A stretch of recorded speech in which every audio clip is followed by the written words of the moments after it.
આજરોજ બરોડા ડેરીમાં પશુપાલકો દ્વારા વિવિધ પ્રશ્નો સંદર્ભે બરોડા ડેરીના વાઇસ ચેરમેન ગણપતસિંહ સોલંકીને આવેદનપત્ર આપી રજૂઆત કરી હતી। આ વર્ષે જ બરોડા ડેરીની ચૂંટણી પણ યોજાનાર છે। ચૂંટણી આવતા નેતાઓને પશુપાલકોના પ્રશ્નો પણ યાદ આવી રહ્યા છે। ભાજપાના જ આગેવાનો દ્વારા વિવિધ માંગો સાથે રજૂઆત કરાઈ હતી। હાલમાં ડેરીમાં ભાજપાનું જ બોર્ડ છે, છતાં પણ સત્તાની ખેંચતાણ છે। ચાલુ વર્ષે યોજાનારી વાર્ષિક સાધારણ સભા બોડેલીમાં યોજાનાર છે, તેનો પણ પશુપાલકો અગ્રણીઓ દ્વારા વિરોધ કરાયો હતો।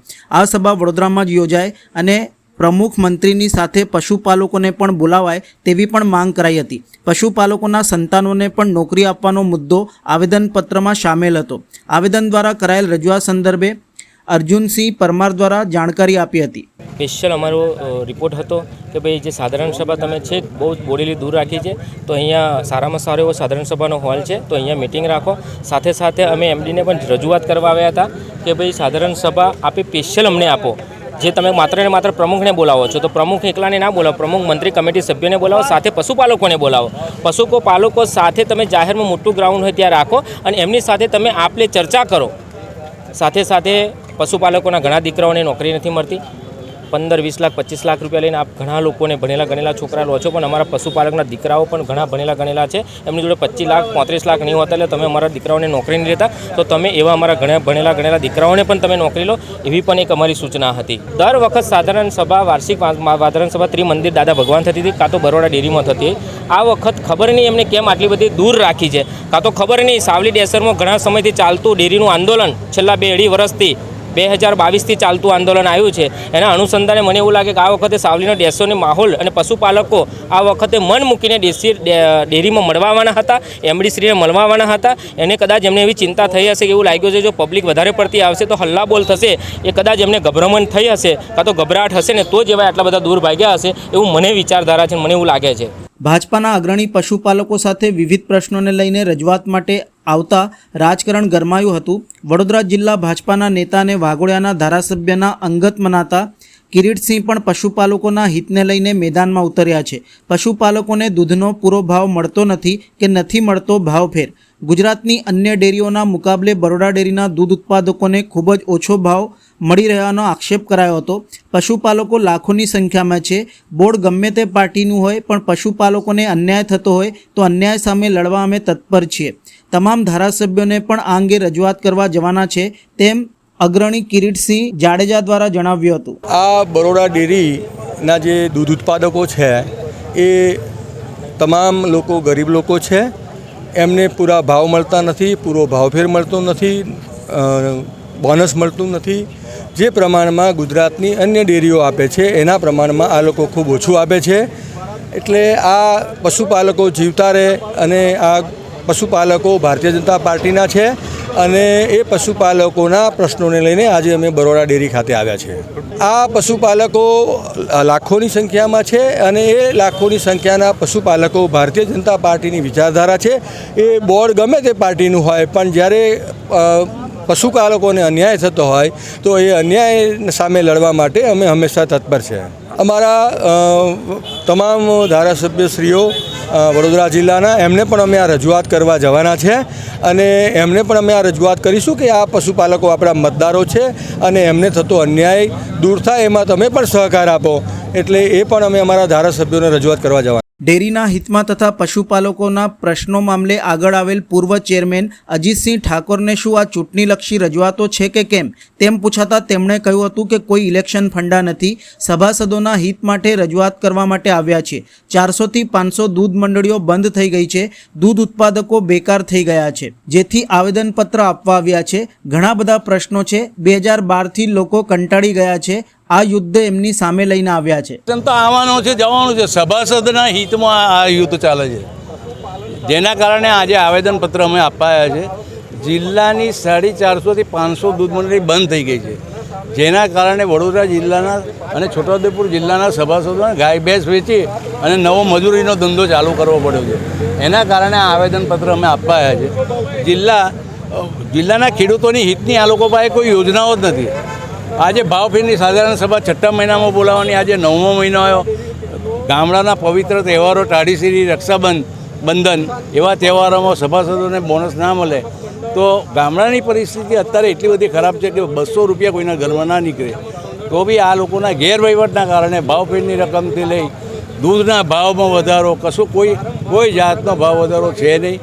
સભાસદોને એકલો મસાલો જ આપવામાં રહ્યા છે. SNFમાં દૂધ લઈ લેવાનું, 20 રૂપિયા લીટર દૂધ લેવાનું, મંડળીને 60 રૂપિયા ચૂકવવા પડે. એવા બધા ઘણા બધા આ લોકોના પ્રશ્ન 2012થી લોકો કંટાળીને આવે આ યુદ્ધ એમની સામે લઈને આવ્યા. અત્યાર સુધી કોઈ એમની મર્યાદામાં બોલતું નહોતું કે ભાઈ ચાલો આજે નહીં કાલે સારું થશે, પણ આ કોઈ યોગ્ય પગલાં લેવામાં ના આવ્યા. એના કારણે અમે આજે બરોડા ડેરીમાં આ આવેદનપત્ર આપવામાં આવ્યા. આ લોકોએ જે ધાક જમાઈ હતી મંડળીઓ પર, કોઈ પણ મંડળીનો પ્રમુખ મંત્રી રજૂઆત કરે એટલે એની દૂધ મંડળી કેન પ્રકારે બંધ કરી દેવી. પણ હવે અમારી જેવા લોકો બહાર નીકળ્યા, એના કારણે દૂધ મંડળીના પ્રમુખ મંત્રીમાં સ્ટેમિના આવ્યો છે કે ભાઈ હવે કશું નહીં, મંડળી બંધ થઈ જાય તો વાંધો નહીં. પણ આ લોકો જોવે નહીં, કારણ કે ઘણી મંડળીઓ, આખી જિલ્લાની મંડળીઓ બંધ થઈ ગઈ. અત્યારે જે બી 100-150 મંડળીઓ તો ઓક્સિજન પર જીવે છે. ચલો, એ કોઈ ગામડાની મંડળીનો મંત્રી કે ગામડાનો કોઈ પણ માણસ આ ધંધો નહીં કરતો. એ જે તે આ ડિપાર્ટમેન્ટને લાગેલા લોકો છે એ લોકોએ આ બધું કરેલું. અમારી પાસે અમે અગાઉ બેઠેલા હતા, અમે 7,25,000 લીટર દૂધ આપ્યું છે બરોડા ડેરીમાં, અને માતબર ભાવભરની રકમ ખેડૂતોને આપી છે. અને વાર તહેવારે દિવાળી એડવાન્સ, આ રક્ષાબંધનનું એડવાન્સ બી દૂધ મંડળીના પ્રમુખ મંત્રીને અમે આપતા હતા. સમગ્ર મામલે બરોડા ડેરીના વાઇસ ચેરમેન GB સોલંકીને આવેદન અપાતા તેમણે જણાવ્યું હતું કે 30 જેટલા લોકો આજે રજૂઆત કરવા આવ્યા હતા. દૂધ ઉત્પાદકોના હિતમાં જ નિર્ણય લઈશું. લોક લાગણીઓને ધ્યાનમાં લઈને આ વખતે બોડેલી ખાતે સાધારણ સભાનું આયોજન કરવામાં આવ્યું હોવાના મામલે તેઓ દ્વારા સ્પષ્ટતા આપી હતી. તેઓએ જણાવ્યું હતું કે અમે પશુપાલકોના હિત જાળવવા અગ્રેસર છીએ. પશુપાલકો સાથે કોઈ અન્યાય નથી થઈ રહ્યો. ડેરી અને પશુપાલકોનો વિકાસ એ જ અમારી અગ્રિમતા છે. લગભગ 30 જેટલા મિત્રો એ ભેગા મળી અને એક આવેદનપત્ર બરોડા ડેરીમાં મને આપ્યું છે. બરોડા ડેરીના નિયામક મંડળ વતી મેં આવેદનપત્ર સ્વીકાર્યું છે. આવેદનપત્રમાં જે મુદ્દાઓ જણાવેલા છે એ તમામ મુદ્દાઓનો અભ્યાસ કરીશું અને એમાં શું થઈ શકે એવું છે તેની ચર્ચા વિચારણા કરીશું અને દૂધ ઉત્પાદકોના હિતમાં તમામ નિર્ણયો લઈશું. ડેરીની સામાન્ય સભા જે યોજવાની છે એ બોડી લઈ જવાનો નિર્ણય કેટલાક લોકોને નથી ગમી રહ્યો. સાધારણ સભાની બાબતમાં 2013 સુધી વાર્ષિક સાધારણ સભા બરોડા ડેરીના એસેમ્બલી હોલમાં મળતી હતી. ટ્રાફિકની, પાર્કિંગની સમસ્યા, આ બધાના કારણે બરોડા ડેરીના ચોગાનમાં જગ્યા હોવા છતાં અમે વાર્ષિક સાધારણ સભા છેલ્લા 2014થી 2024 સુધી 11 વર્ષ દાદા ભગવાનના મંદિરે કરી. 2021માં ગુજરાતના માનનીય મુખ્યમંત્રીના વરદ હસ્તે બોડેલીમાં પણ 3 લાખ લીટરની ક્ષમતાવાળો અમે પ્રોસેસિંગ પ્લાન્ટ બનાવ્યો છે.